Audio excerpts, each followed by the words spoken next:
因为骆师傅说，现在的人呢懒得看那么多字，所以呢，骆师傅决定用讲的，把明年的明天2021年的整体运势呢，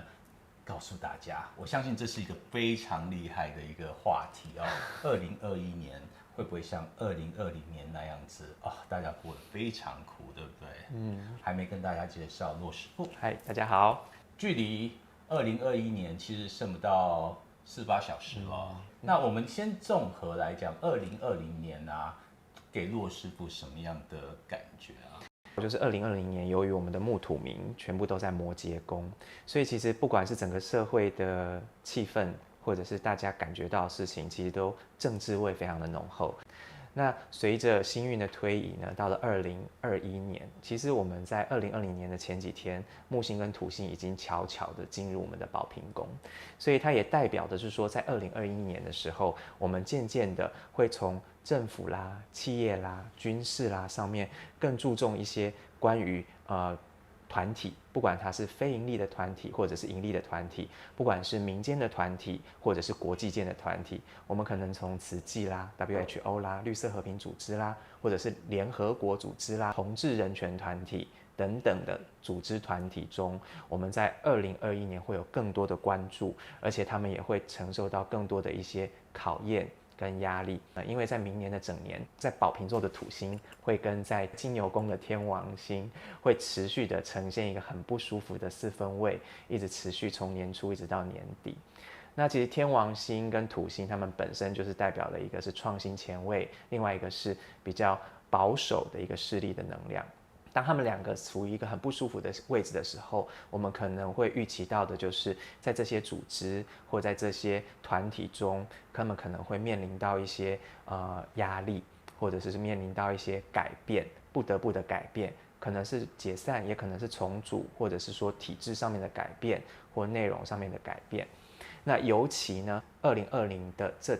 几年来，如果说这个组织它在一些行为或者它一些做法上有令人诟病或者是争议性的议题的时候，在明年它会更容易的受到检讨，或者是去大家的检视。如果讲到1、2、3月的话，其实它就是先会有一个比较大的，让人家觉得改变比较冲击的前3个月。首先，为什么呢？因为我们的火星它跟我们在金牛的天王星合相了。那合相的状况代表说，火星、天王星与在宝瓶宫里面的土星还有木星形成很不舒服的相位。这4颗星星同时成为不舒服的相位的结果是，我们首先会在政治上以及我们的生活上，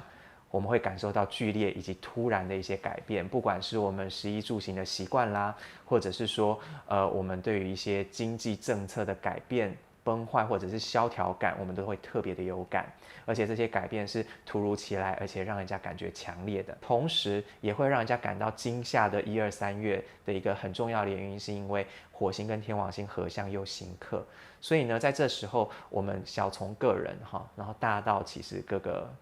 我们的团体或者社会组织，我们大家出门在外一定要注意自己的行车安全、交通健康，尤其火天合相刑克的时候，格外要注意什么？空难、系统短路、失速，或者是雷击、气爆、爆炸之类的这一些安全状况。因为我们的土星跟木星都在宝瓶，所以我们可能也会关心到，可能会不会有跳电啦，或者是系统宕机啊，或者是伺服器出现一些状况，而影响到我们的经济或者是我们的电子商务。我们也会关系到我们现在大家都讨论的嘛，不只是武汉肺炎之外，英国的变种病毒也来势汹汹。那其实，在1月到3月，大家也都在想说啊，这个病毒到底要到什么时候结束？那如果我们单就从星象上面的能量来看的话，我们一直到3月的时候，火星进入我们的双子，会跟双鱼宫的海王星形成克相。那不管是双鱼海王，这代表一个传染病的或者是扩散的一个意象，或者是我们的火星代表疾病灾厄的一颗星落在了掌管了支气管或者是呼吸系统的双子宫，好，不管是哪一点形成这克相，也暗示着说，其实我们现在这个疫情在3月上旬会有最后的一个回马枪跟高潮，那个时候也会让人措手不及。但是呢，也因为3月下旬的时候，我们的行星会形成木星跟土星会跟我们的火星会逐渐的也形成了和谐相，所以虽然我们的疾病不会在3月戛然而止，但是它会在一个高峰之后渐渐的去平缓，所以大家在努力加油，我们在一起撑过1到3月这个比较辛苦的时间。好，随着4月到来，我们看到金星跟水星进入白羊宫，那也意味着它即将要跟我们在摩羯宫的冥王星产生克相，所以从4月开始，小从我们个人的关系，一直大到国与国啦，或者是政府之间的关系，我们会出现比较多黑函啦，或者是攻击性的言论啦，或甚至是一些骇客入侵，或者是我们可能会看到黑金政治，我们可能会关心到这件事情，或者是说一些在企业上、军事上，或者是体育赛事上的内线交易啦、黑幕啦，或者是负面的消息，这都是我们会受到我们关注或抓住我们的焦点跟目光的。那到了4月下旬呢，其实由于金星从白羊悄悄的进入到金牛，然后并且合相天王星，所以其实我们会看到各种在食衣住行或者是我们生活的习惯啦或风格上面会有一些变化，而且创新的部分。但是你也会看到保守的势力会扯你的后腿阻挠，所以让你觉得有这些想法不错，可是好像却没有办法真正的落实，不管是政策上的，或者是小到我们个人觉得我们想要点小变化，而且这点是不错，但怎么好像一直受阻的感觉会弥漫在整个4月的下旬。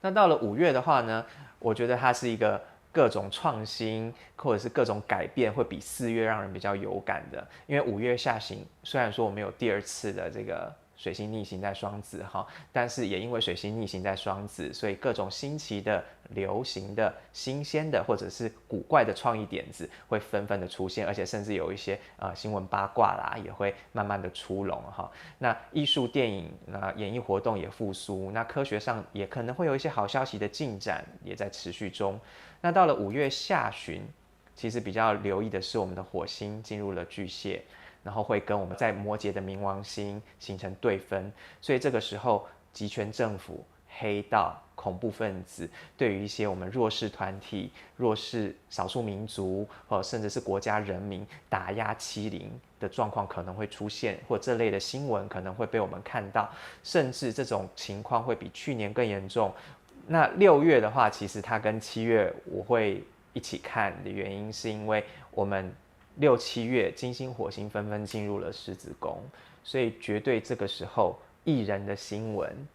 一定是我们大家关注的焦点。去年我们会想到罗志祥跟周扬青的这个新闻闹得大家沸沸扬扬的，那今年不知道是什么样的新闻会让我们感觉到很有讨论的效果。在7月其实也会看到，就是我们会有比较多关于人权啊，或者是多元文化，或者是一些想做自己的人或者是族群，可能会受到某种程度上面的打击或者是冲击。那甚至到了7月下旬，会伴随着我们感受到贫富差距的逐渐扩大的趋势哈。我们在1、2、3月曾经感受到的那种经济萧条或变化的感觉，或者是我们对于我们自己或者是基层自身的关注，会让我们渐渐的对于饮食啦、农作物啊、营养、养生甚至宠物的议题，就比较关切到我们自身的这些部分，会更加的重视。同时呢，我们也会关注到一些什么关于到劳工的福利、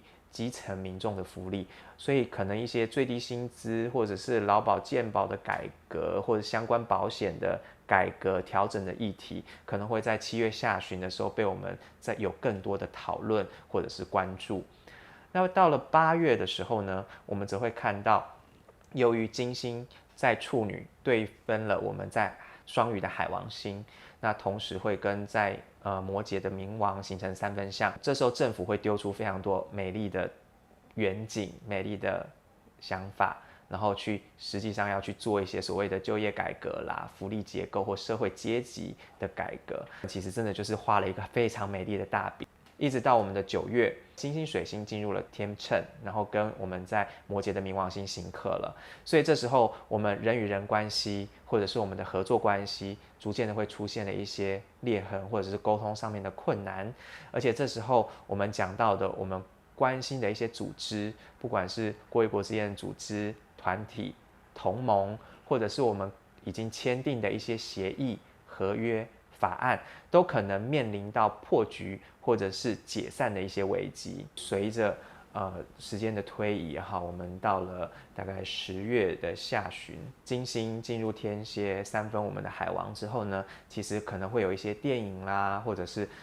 神秘学色彩的一些主题啦，或者是一些艺文相关的主题，会让我们感觉到啊趋之若鹜，很有魅力，让我们去做关注。那但是这样的能量到了10月之后要小心咯，因为有些人可能会借由一些宗教或者是艺术，或者是甚至一些神棍就会慢慢的出现出来，要骗你的钱啦。社会的氛围上面，我们会有一种比较不切实际的 love and peace 的追求，或者说觉得我一定要世界大同、世界和平，但往往就会流于就是你去喊了那个口号，但实际上比较没有什么作为的一个状况，一直到延续到11月之后会慢慢的趋缓，因为其实到那个时候，我们的水星跟火星都进入了天蝎座了。那个时候呢，其实我们会渐渐的对于一些事情会看得更加的清晰透彻，从幻想中慢慢的醒来。那金星呢也再度的进入了摩羯宫，所以其实我们对于美感经验啦，或者事情的实用性，我们会更加的注意，比较不会有那种不切实际的浪漫泡沫的出现。但是也要小心哦，因为其实在这个时候，我们的火星进入天蝎，也就是与天王的金牛以及土星的宝瓶形成一个克相的三角形，所以这时候我们再度的，我们1月要注意的那些事情，在11月的时候也要再次的留意了，不管是空难、车祸，或者是雷击、地震、火山爆发这些自然灾害等等，其实它都是很有可能再次的卷土重来，再次发生的一些状况。12月其实它是在一个金星跟冥王星合相在摩羯宫的一个氛围下结束，所以其实在那个时候，我们对于国家、对于党，或者对于企业组织的那些热爱，或者是对于一些政府机关的或者是国家的情感，会渐渐又激起我们的一些爱国心啦，或者是说对于企业财团的崇拜啦之类的，当然也就在这样的氛围下结束我们的2021年。好，骆师傅是，如果说我回来，我其实讲很多，但是我在旁边听啊，我就听得又是一个冷汗直流的状况。好，因为我想问一下，就是像骆师傅在写这样的星盘的时候啊，就是整体运势的时候，是参考天象嘛，对不对？其实我觉得有很多，就是说可能已经释出来的一些预言来讲，其实有一部分是不谋而合的。每个星星它都有代表的一个驱力或者是能量，所以星星它们在特定角度底下产生的互动的能量，其实每个占星师他们 maybe 会有不同的见解，但是大方向是算是一致的。它会是有某个部分的统计学，然后它会综合心理学、社会学跟人类行为学等等。但是我还是相信，就是我们每个人是有他自己灵性的选择权利。星象归星象，但是人可以靠他自己的努力，或者是看他自己思想上的改变，然后去缓解这样的，或者是改变这样的状况，或者是他用一个更高级的方式去处理这样的困境，而不是只是用拿刀捅你一刀。对，他可能是用比赛的方式，或者是我们就是来一个公开的比赛运动，或者是公开的竞争，然后好过是真的拿枪炮弹药去摧毁你的国家而赢得胜利。对，好。我们听了这2021年的运势啊，其实老实说，大家其实我们当成是参考，对，那也让自己有一些警惕，好，对不对？或者是一些提防，或者是说，当真的遇到类似感觉，它可能好像渐渐的要往这样的方向去发展的时候，我们可能先扪心自问说，真的往这样发展是我们想要的吗？那如果不想要这样的发展，我们还可以有什么选择？对。今天非常谢谢骆师傅来跟我们讲一下2021年的整体的运势发展。那希望大家呢也能够在2021年的时候越来越好，对不对？是啊，当然。然后先祝大家新年快乐喽！新年快乐！拜拜，拜拜。